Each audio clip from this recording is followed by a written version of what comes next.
Bom dia a todos. É importante a gente ter esses espaços aqui no INES para troca de experiência. O INES tem um espaço físico muito grande, diferentes prédios, e muitas vezes a gente não se dá conta, né, do que acontece no espaço que a gente trabalha. Então, parabéns aí à equipe que organizou o evento. O recorte que a gente fez... Tá bom o som? O recorte que a gente fez do trabalho da oficina, a gente vai falar, então, sobre as atividades lúdicas em Libras no trabalho com as estruturas aditivas. Esse é o espaço da oficina de matemática. Também, se pudesse diminuir um pouquinho a luz daqui, era bom, por conta das fotos. Para quem não conhece, a oficina de matemática é um espaço que já existe na escola, um trabalho que já existe há mais de 15 anos. Ele está localizado lá no pavilhão Saul Borges, na sala 17, no segundo andar. Inclusive, eu queria convidar todos os que ainda não conhecem o espaço para irem lá visitar na hora do café. Vocês podem ver que é um espaço físico um pouco diferente das salas de aula que a gente tem aqui. Nós não temos mesas individuais. As mesas são grandes justamente por conta da dinâmica que é desenvolvida lá. Eu me chamo Silene, sou a professora responsável por esse espaço, e em 2011, tinha um no final. Em 2011, é porque a gente fica histérica de nervoso quando a gente sobe aqui. Falar para os nossos pares é uma responsabilidade tremenda, mais do que quando a gente sai e vai dar assistência técnica, enfim.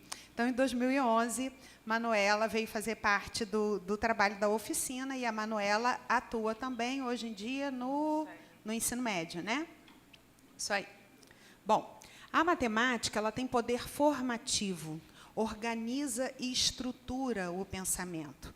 Os conhecimentos desse campo eles estão presentes em diversas atividades do nosso dia a dia.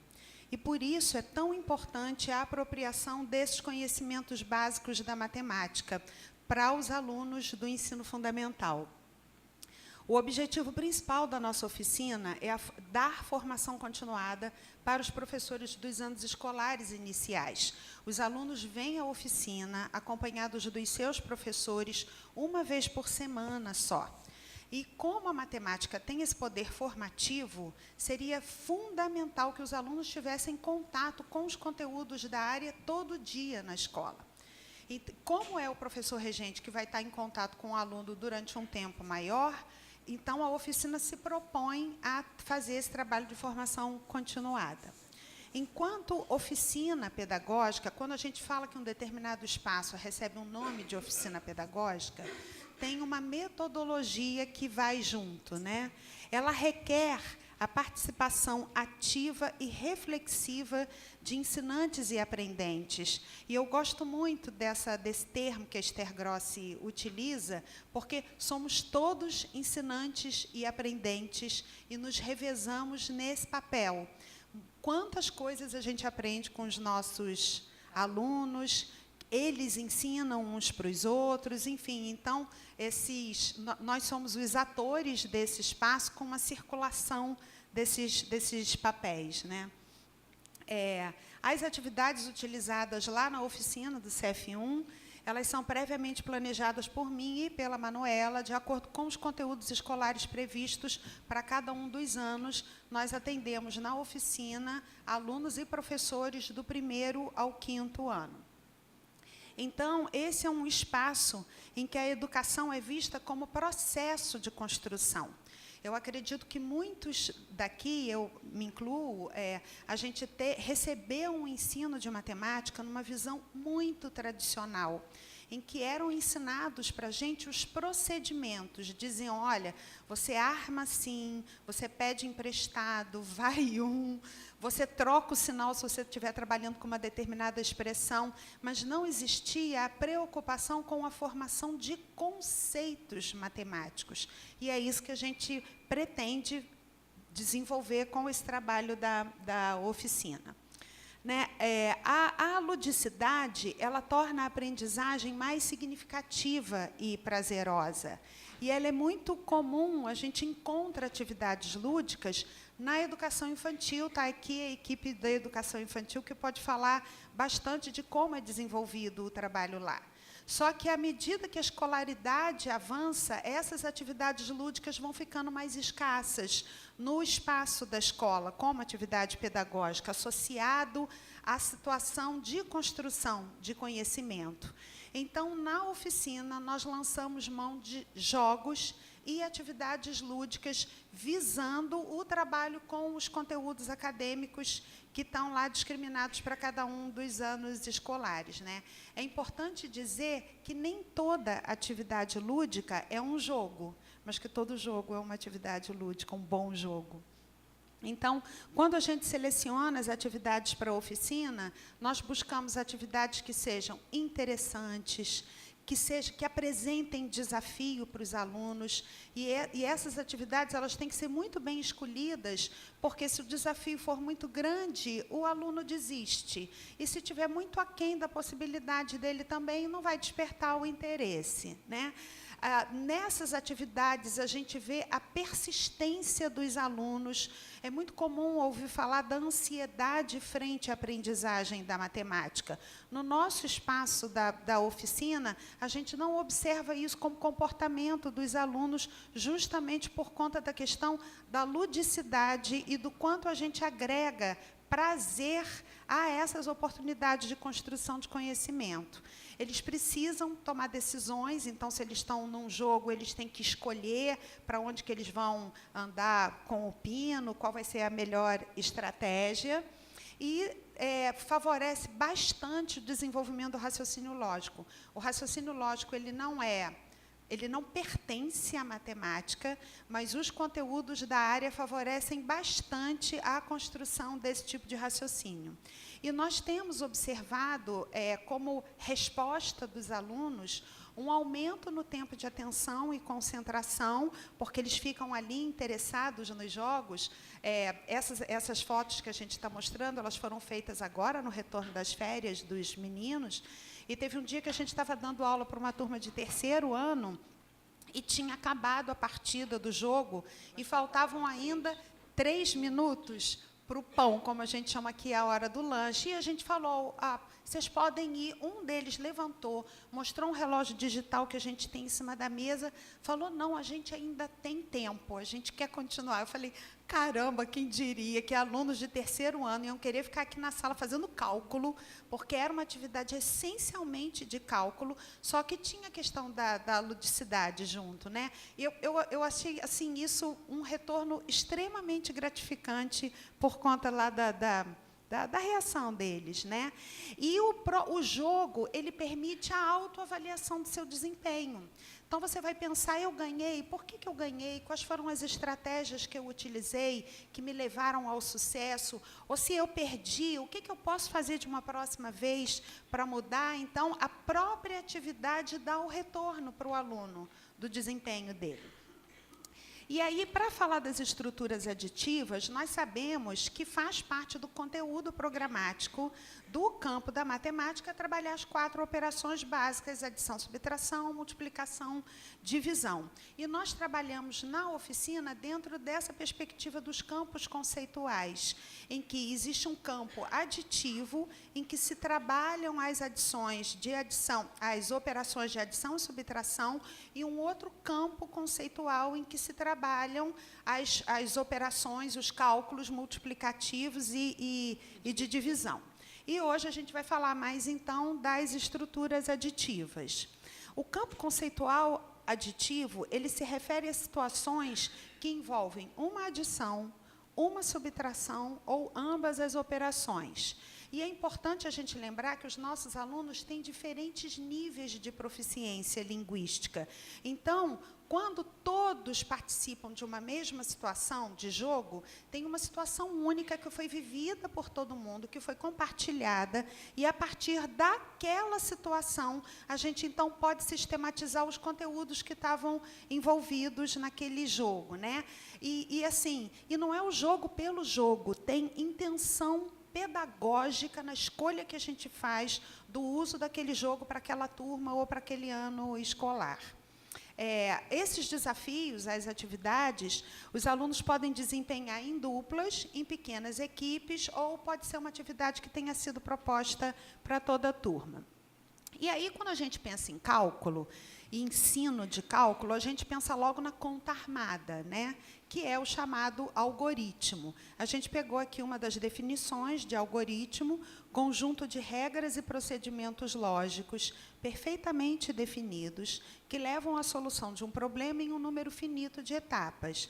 Mas não só do algoritmo, a escola tem que se ocupar disso como uma das formas de cálculo, né? Nós temos diferentes formas de calcular, e uma delas é o cálculo mental, que, aliás, é o que a gente mais faz uso no nosso dia a dia. A não ser que seja um número com muitos dígitos, ou que a gente vai fazer um cálculo com dinheiro, que envolvam centavos, a gente pode até lançar mão da calculadora, mas o algoritmo é um deles, né? Então, a gente se ocupa disso também, dos algoritmos escritos, e a gente vai falar agora de uma peculiaridade do ensino de matemática para surdos, que são os algoritmos sinalizados. E eu vou mostrar 2 vídeos dos alunos fazendo, um aluno de 3º ano e depois um aluno de 5º ano. Vocês vão ver que eles vão estar fazendo 2 algoritmos diferentes, eles estão usando 2 técnicas diferentes, sinalizadas para a realização de cálculos. E tem uma beleza enorme nisso, porque isso é da língua de sinais. Os alunos ouvintes não fazem cálculo por esse percurso. E a gente precisa saber como é que eles funcionam, até para transformar isso em metodologia de ensino. Vinícius. Esse é um aluno de 3º ano. Vocês vão ver, ele está fazendo um jogo, a gente colocou o tabuleiro do jogo no quadro. Ó. Deixa ele fazer primeiro, para a gente bota outra vez.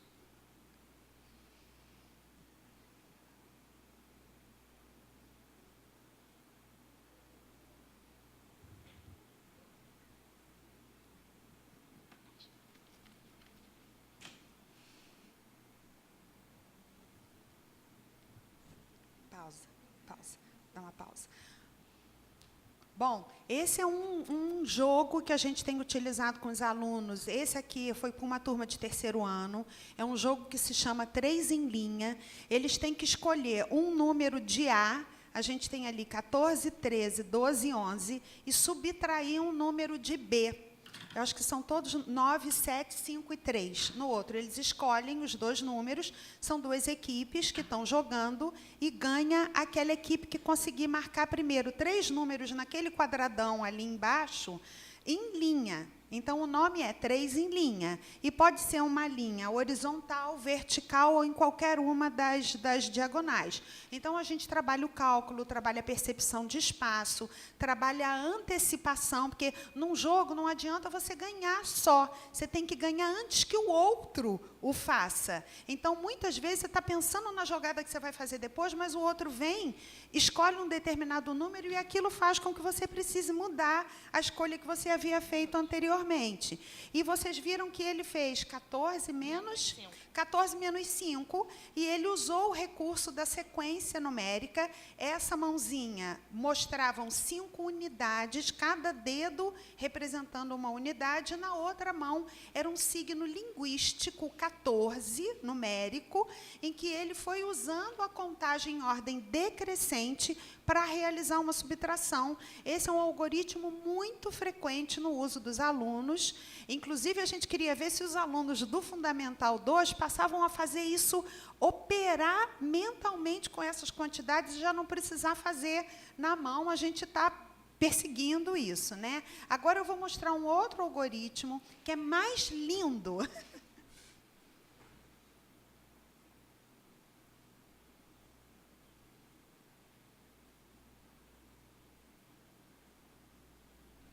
Vocês entenderam o que ele fez? Que lindeza!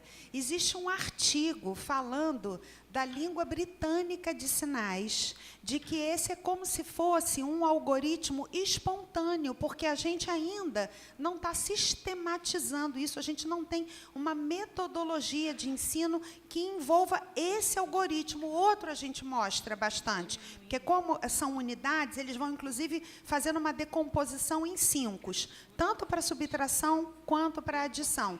Mas ele fez aqui, não sei se vocês conseguiram ver, ele estava fazendo 13 menos 9. Então, na outra mão, quando a gente começou a filmar, ele já estava com 8. Ele vai quase que simultaneamente diminuindo nas duas mãos. Então, ele faz 13 para 9, 12 para 8, 11 para 7. Ele vai usando a ordem decrescente nas duas mãos. E aí as duas são signos linguísticos, ele já não usa mais como uma representação de unidades, e ele também usou numa situação de jogo que a gente fez. E aí, como é que a gente utiliza isso na dinâmica de trabalho? Nós chamamos a atenção da turma, olha, você fez não só o resultado, mas o percurso que ele usou para aquilo. Mostra como você fez. Você sabe fazer de uma forma diferente? Então, a gente vai legitimando essas diferentes formas de calcular e mostrando que algumas são mais eficazes que outras, tanto para garantir o resultado, quanto para agilizar, né? A gente fez aqui, pode ir. Aqui são alguns dos jogos que a gente tem utilizado. A gente tem, então, esse repertório de atividades que costuma ser utilizado para trabalhar as estruturas aditivas. E essas estruturas são trabalhadas com alunos de 1º ao 5º ano, com diferentes níveis de complexidade. E, para terminar, quase no tempo, a gente vai mostrar um jogo que eles amam, porque depois que eles fazem a primeira vez, eles ficam no pátio para a gente dizer assim, hoje tem, e eles mostram, o nome do jogo é Saudação. Ele é sugerido pela Constance Camille, mas a gente aqui chama ele de carta na testa. Só que, como eles precisam das mãos para calcular, a gente botou um elástico e, para outros grupos, um pedaço de fita crepe, que era para eles colocarem a testa aqui, sem ver, vocês vão ver. O jogo é uma trinca de alunos, eles estão com baralho na frente deles, eles têm que levantar uma carta e colocar na testa sem ver, e um terceiro aluno dá o resultado da soma daquelas duas cartas. Só que ele visualiza a carta do outro e não a dele. E ganha quem adivinhar primeiro a sua carta. Então, é uma atividade de campo aditivo. Ao mesmo tempo, eles estão trabalhando adição e subtração e tem diferentes caminhos para ele descobrir qual é o número do outro. Ele pode pegar o total, 16, e subtrair do número que ele está vendo. Ele pode pegar o número da testa do outro e ir acrescentando unidades até chegar ao resultado. E a gente também utiliza essa atividade para trabalhar multiplicação. Um terceiro aluno dá o produto e eles têm que dizer qual é o fator que está na testa dele. Então, para encerrar,